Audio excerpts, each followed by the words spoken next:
The distribution of assistance to farmers, especially those affected by El Nino, remains a consistent activity for President Ferdinand R. Marcos Jr. The chief executive acknowledges the significant role of farmers in the country's development. He also assures they will have ownership of farmlands. Let's watch this.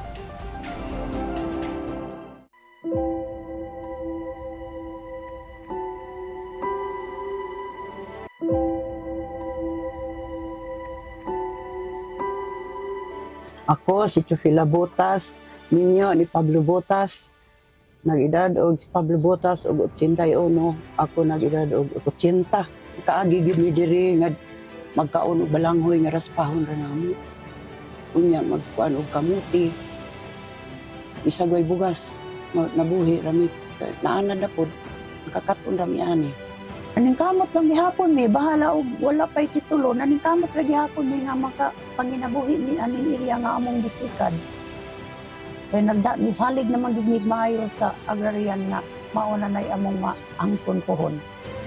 Ang kaning sa agrarian ko usa ka kaayuhan sa mga Pobre. Kaya wala yuta tagagyuta.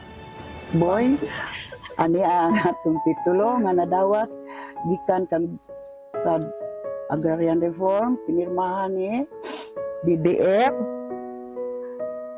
og ni Conrado Estrella III. Salamat yan na. Malipay na kaani boy.